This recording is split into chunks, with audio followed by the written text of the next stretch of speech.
Hello everyone, welcome to the Buzz the Prey Manga. Today we continue the latest Global Freeze chapter, rewritten and edited by me in English for a smooth reading experience. All visuals and story flow are personally edited to give you the best manga style storytelling. Support the original creator by checking the official manga. So let's dive right into the today's chapter. Chapter 2460 For the Revival of All Races 1. Deep in the Atlantic Ocean, the Abyss clan rose from the darkness. First came a tremendous, earthquake-like sound. Not thunder, not the song of whales, but the roar of the sea caused by the appearance of enormous ancient sea beasts. Fishermen along the European coast were dozing off when they suddenly sat up in the night, sensing something unusual about the ocean. The water in the harbor rippled on its own even without wind, and the dock piles groaned as if being kneaded. The sound waves did not come from the surface of the sea, but rather seemed to be pushed upwards layer by layer from a deep, hollow cylinder in the sea. Then came a huge black shadow. In the cold seep zone of the deep sea, it seems as if thousands of faint blue lights are lit up at the same time. The light clusters are unstable, like gel trembling under water pressure. They clung to the surfaces of certain enormous outlines, not fish, not whales, but more like a semi-gelatinous aggregate of organisms. The boundaries are blurred, and tiny tendrils inside are constantly gathering and dispersing, as if wisdom is being negotiated between molecules. Outside the harbor, the navigation lights of merchant ships suddenly went out, and then their outlines were filled in by some kind of eerie light that did not belong to the circuit. The people on deck opened their mouths wide, but no sound came out. The entire sea, as far as the eye could see, from the distant horizon all the way to below the ship, was filled with those strange, translucent, gelatinous creatures, making it difficult for the ship to move. They saw the sea surface split open like a curtain with a seam, and a colossal beast, entirely black with a smooth, unpatterned skin, rose from the seam. Not vertically, but pushed out of the water as a whole. It has no eyes, yet it stares at people. It has no mouth, yet it swallows all the sounds nearby in an instant. Subsequently, the tide level at the port rose and then plummeted overnight. The dead fish were not stranded, but were dragged back to the depths by an invisible reverse force. Several small boats were pulled along by the viscous water, like puppets at the end of strings. The Abyss clan does not land. They merely patrol along the ridgeline, sending out strands of gelatinous messengers to touch the sonar, caress the propellers, and leave tiny, water characters under the steel plates. It seems to be telling the sixth generation of humans, the Abyss clan, that they have arrived. In Colombia, in the Dalsy region, the ground of the testing ground resembled a bronze drum struck from below by a fist. The wind stopped first, the grass and trees stopped moving, and then wisps of mist rose from the wasteland. The mist mixed with fine, powdery ash, slightly sweet to the taste, and dry in the throat. The fissures on the Earth's surface are not wide, but they are so deep that the bottom cannot be seen. From the crack, a small gray hand emerged, its nails like metal worn to their bluntest edge. The hand gripped the ground and pulled steadily, revealing the first face, gray, fine, like a clay doll, or like a child's face roughened by time. The eyes were as black glass beads. If you've seen alien movies, you're probably familiar with these little grays. Some people have also believed that since Colombians were the first to portray these aliens on screen, they might actually exist. And now, these little grays have actually appeared. They are not aliens, but a race of humans from ancient times. Then, a second and a third similar face appeared. The Dalsy test site, one of the two forbidden zones in Colombia, is home to the fourth generation of constructs. They were not tall, with well-proportioned shoulders and backs, yet wisps of fire and steam occasionally emanated from beneath their skin, like gears meshing. When walking, the soles of the shoes do not rub against the ground. Instead, extremely fine pads allow for seamless gliding on the surface. They carried out iron boxes, copper cabinets, and chain tracks from the fog. Each box and cabinet was engraved with seemingly random numerical spine codes, which corresponded precisely to some kind of factory memory that had been sealed away in the Tao West Strata. That night, There was a sound of iron turning over underground beneath Daoshi City. Not a train, not a mining machine, but the sound of an iron sleeping city beginning to stretch its limbs. Beneath the sea of sand, the pyramids emit a faint hum, like someone circling their fingertip around the rim of a glass. A thin film, resembling both sand and water vapor, floats on the whites of the Sphinx's eyes before its compound eyes slowly roll over. A door has been opened to the front of the pyramids, which had been sealed for many years. Humanoid creatures with jackal heads and human bodies emerged from among them. Besides them, there were also some with heads resembling giant eagles and lions. They wore golden yellow battle armor, with engraved metal plates and serpentine scepters hanging from their waists. Their ethnic group is called the Oiler. In the distance, the sea of sand undulates, and beetle-shaped war machines emerge from the sand, their armored wings unfolding, revealing mechanical serrations and ethereal coils interlocking inside, emitting a soft, clicking sound. The beam of light from the top of the chariot shot straight into the sky, and for a fleeting moment connected with the extremely thin silver ring on the moon's surface at a great distance. They didn't come to visit anyone. They were simply wiping their calendars. In the eyes of the Oilers, every glimpse of civilization was merely looking up at the date.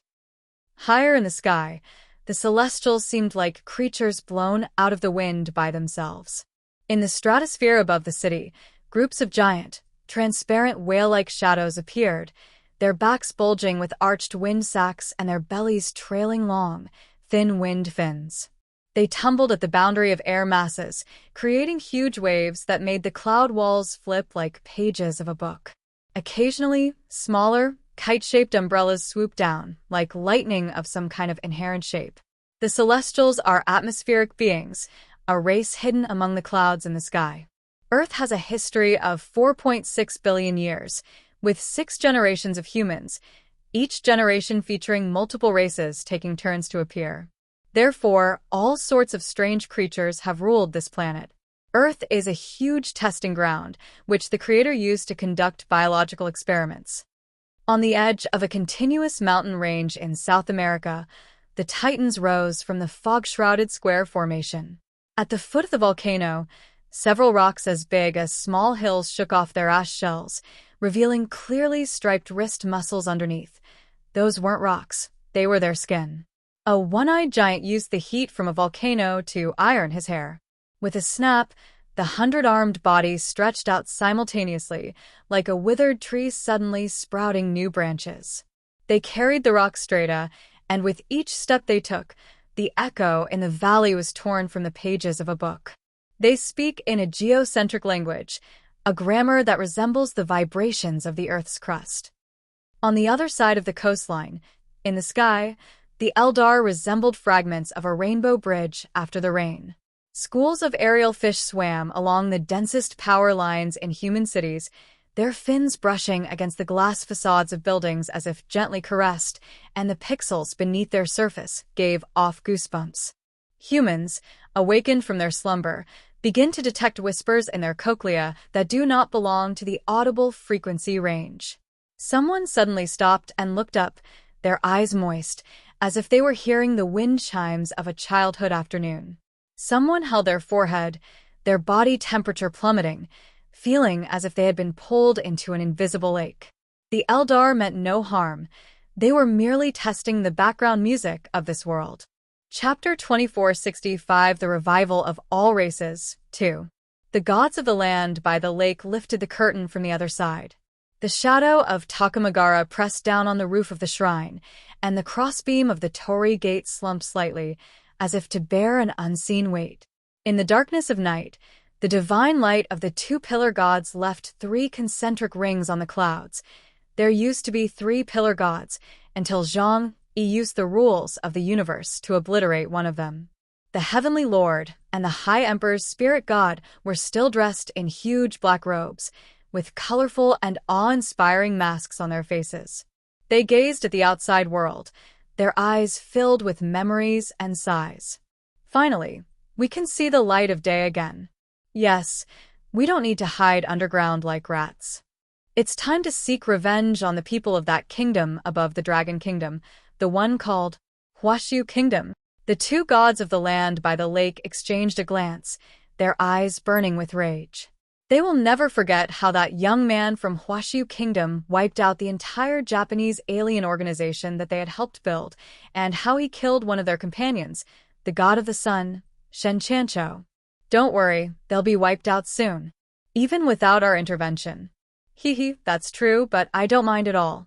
When they're wiped out, I'll go and pick up a few bones. A few streets away, 100 ghosts emerged from the cracks in the stone slabs of the alley. The Nurera Heian wears a black haori and has an onakiri sword hanging at his waist. The sword flashes silently, yet leaves a thin crack in the air that never closes. His clones lit up one by one along the street like paper lanterns, each capable of slaying a person on its own. The great Tengu swooped down between buildings, its trident trailing a storm's tail, and the red lights of the signal towers were broken into pieces by the wind and then stuck back together. As the rain falls, a young monk stands at the alley entrance, carrying a blue lantern. The wick emits a faint gray-blue light. The passers-by he watches pause in their steps and then fall into a long dream. In the dream, it rains, and the raindrops are marriage certificates. The snow woman exhaled and turned to frost, instantly causing ice flowers to bloom on the vines on the exterior wall of an old apartment building, and then the entire city seemed to be chilled by an invisible person.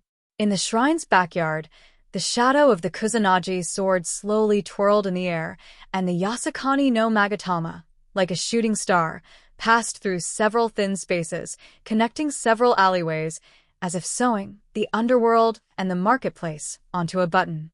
In the stillness of the night, 100 ghosts roam. However, this time it wasn't a ghostly figure that appeared, but the real body itself. The kingdom of Huashu is located at the intersection of the East Sea region and the Jiangnan region, and is a continuous mountain range. Snow and ice have covered this silent, deserted land for many years. 5 years later, this area remained undeveloped, with no signs of human activity. But today, the mountain suddenly began to shake violently and then split open from the middle. Black smoke billowed into the sky, and scorching red waves of air filled the surroundings. In no time, they melted the ice and snow in all directions and turned them into scorching steam. A crimson light shot into the sky, illuminating the heavens for hundreds of miles around. Even human cities in the distant distance noticed this anomaly. At first, people thought it was the sunset. The next second, the wind blew a sweet smell from the fire, like metal burning red. Rolling magma surged from the depths of the earth, and from the fiery red magma emerged a group of tall and robust humans clad in red armor. The armor was actually attached to their bodies, not forged. The Zhurong clan is a powerful race capable of moving within magma. If Zhang Yi were to meet them, he would definitely feel a strong sense of familiarity. Because in the land sealed by Mammon, he once fought a golden knight who came from this race. The reconnaissance team of the Zhurong clan was the first to appear. The two people leading the team were the elite of the Zhurong clan, Su Tun and Lu Xiao. Following behind them were hundreds of ancient humans from the Zhurong clan. Su Tun and Lu Xiao stood at the forefront of the red waves, the patterns on their armor moving slowly, like fluid within the metal. The surroundings were chaotic and violent. The eruption of the underground volcano had shrouded the area in black smoke, making it impossible to see anything clearly. Su Tun opened his mouth, took a sip of wind, and the sound of the wind vanished on the spot, leaving behind a small pocket that was as empty as a vacuum. Lu Xiao raised his right hand, and a tiny blue flame shot out from the back of his hand. Wherever the blue flame passed, the sand grains burned into translucent glass, and moonlight filled the ground. As the surrounding smoke and dust dissipated, the earth turned fiery red, and the cooled glass possessed a bewitching beauty. Instead of advancing, they observed their surroundings. Appearing on Earth's surface is also risky. They need to assess this world and the strength of the 6th generation of humanity. Beneath the Qinling Mountains, the barrier of the Dragon Kingdom thickens like the deep sea. Bai Longzi Yuanma stood silently in the eye of the wind, his silver hair flowing smoothly in the still air as if being straightened by an unseen hand. Has this moment finally arrived? Heilong Yuanjing also returned to the Dragon Kingdom. A major change is imminent, and he must return. Even though he knows the dragons are powerful enough, it's always better to be cautious. In this era, who knows how many races will disappear and how many will become angels? Fushi opened his eyes in the hot spring, and the depths of his eyes resembled the turning of a page in the ancient sky. Before he even moved, the patterns of the 8 trigrams of the primordial chaos rose up along the cave wall, each line a commentary on the bottom of the universe. He only said one sentence. The watershed moment of fate has arrived. On the moon's surface, the silver waterfalls of the radiant moon empire cascaded down, as if weaving the entire moon into a veil. On the silver throne, the 12 queens simultaneously raised their eyes in a space filled with white light. Their gazes fell in the same direction, Earth. Someone lightly pinched between their fingers, and the silver proverb flew out from her fingertips like an extremely fine needle, sewing up a dark hole that was breathing. The dark tide of the Dark Moon Empire surged on the other side, with the Black Moon Priests arrayed on the lightless corridor. The first Black Moon Priest swallowed some of the darkness that leaked from the edge of the seal into himself, and then pushed it back into the depths. The whole world is in chaos. The creator fired the starting gun, and all the athletes in the material world began to move. However, for the vast majority of humans on Earth, this was a terrifying upheaval. Humans received tens of thousands of unexplainable reports in the same hour. Some people spotted the silhouettes of pterosaurs flying along the mountain ridges in the suburbs, their wing spikes intersecting with the night stars. Someone brushed past a marching Tyrannosaurus Rex below the snow line. Their armor was neither metal nor leather, but resembled a solid block of black ore that had been heated to extreme heat and then suddenly cooled. Someone took a picture at the end of the runway of the abandoned airport, where the Eldar fish crowded together to form a rainbow. Drivers stopped at the intersection, got out of their cars at the same time, and looked up, as if watching a silent fireworks display. For most people, it was just a sudden tightness in their chest. The world suddenly felt a little heavier. Chapter 2466, The Revival of All Races 3. It was late at night. The lights of Tianhai City were still on, but no one was sleeping peacefully anymore. From the moment Zhang Yi woke up from his dream, he felt the oppressive atmosphere in the air growing exponentially. It wasn't a change in weather or air pressure, but a kind of instability from the world itself. He walked to the window, and the sky before him was no longer the night he was familiar with. A strange white light tore through the sky, enveloping the entire city of Tianhai. The light had no direction or source, as if it were seeping out from between the molecules of the air. The entire city was bathed in a light that did not belong to the sun, blurring the shadows of buildings and making even breathing seem filtered by the light. Zhang Yi's pupils narrowed slightly, and he immediately turned on the communication network. Everyone, assemble immediately. Level 1 alert. His voice was steady, yet carried an undeniable authority. 10 minutes later, the entire Sky Sea Fortress was brightly lit. Yang Xinxin, Zhou Ke, Deng Shentong, Bailey Chongqing, Liang Yang, Uncle Yu, Fatty Su, all the core members gathered in the hall. A sense of compressed tension filled the air. Brother Zhang Yi, did you feel it too? Yang Xinxin was the first to speak, and her voice was calm. Clearly, she too received a reminder from that will. Zhou Ke's gaze followed closely behind.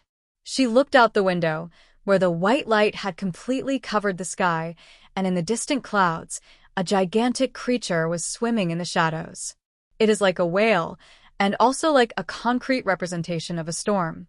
Its wings resemble clouds, but its body is made of translucent gas. With each twist, the surrounding lightning is drawn into a ring. The entire atmosphere seemed to have become its territory. Those are atmospheric organisms, left over from some unknown era, and they have appeared today. The whole world is about to be thrown into chaos, but it's not a big deal. Everything is within expectations. It's just that it's coming a little suddenly. Zhang Yi's voice was low and deep. He showed no panic, only profound contemplation. His gaze swept calmly over the crowd. The seal on the material world has been broken. Ancient civilizations are beginning to return. Everyone was taken aback. You mean ancient races? Zhang Yi nodded and slowly uttered 2 words. That's right. He reached out and made a gesture in the air, and a global view of Earth appeared on the holographic screen. Countless red dots lit up on the map, representing areas of abnormal energy fluctuations.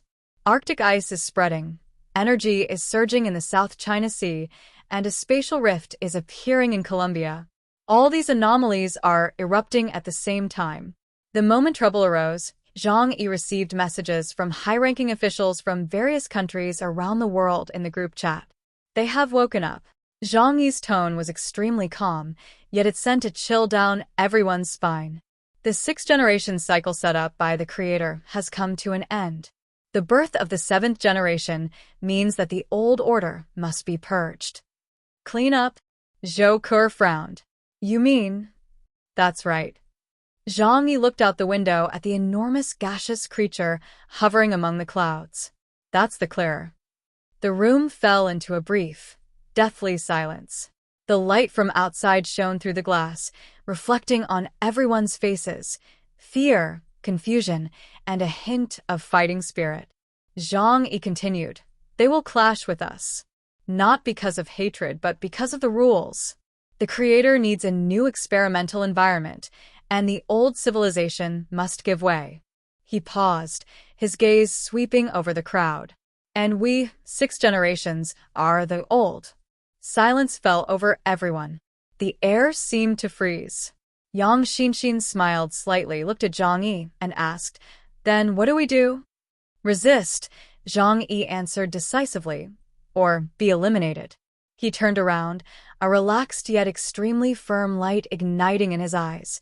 However, in my era, Zhang Yi, no one can touch the people around me. At that moment, his voice wasn't loud, but it was enough to suppress all the fear. He had been preparing for this day, for far too long. Whether it's their own strength, the overall strength of Tianhai City, the prepared escape route, the Wulwan Empire Cave, or the helpful Dragon Clan, they have everything they need. He was all ready. Next, we just need to wait and see how things develop. Whether to fight or flee, we'll decide then. Anyway, he had nothing to be afraid of. Zhang Yi issued the order. The entire city of Tianhai began to operate at a pace like a war machine. The alarm pierced the sky, and a massive protective shield unfolded layer by layer above the city. The energy core activated, and the underground defense towers rose one by one. Level 1 combat readiness, to be implemented immediately. As the commander, Yang Xinxin's orders were relayed throughout the fortress. Liu Karen was excited. 2 of the 3 super battleships were in Zhang Yi's alternate dimension and could be taken out for combat at any time. The main guns of a warship possess earth-shattering power. The improved mechanical legion, thanks to the massive resources acquired during the War of Annihilation, maintained a standing army of 100,000. In the entire city of Tianhai, there are more mechanical life forms than humans. Once a major war breaks out, they will be at the forefront. Deng Shintong's voice came through the comms. The anti-aircraft guns in the east of the city and the port area have been deployed. The Shadow Unit is on standby. Okay. Zhang Yi nodded. There's no need to panic or act rashly. Remember, we're not running away, we're waiting. Waiting for what? Fatty Sue asked. Zhang Yi said slowly, Let them make the first move. Outside the window, a white crack stretched across the clouds, and the colossal celestial shadow emitted a deep hum, as if scanning the life on the ground below. A massive energy wave swept across the entire atmosphere, causing even the air outside the fortress to vibrate like crumpled fabric. Li Yongyang instinctively gripped the railing tightly. It's watching us. Zhang Yi looked up, his eyes showing no fear, but rather a hint of sarcasm. Then let them see. The people of Huaxi Kingdom are no longer the weaklings who could only crawl on their knees 5 years ago.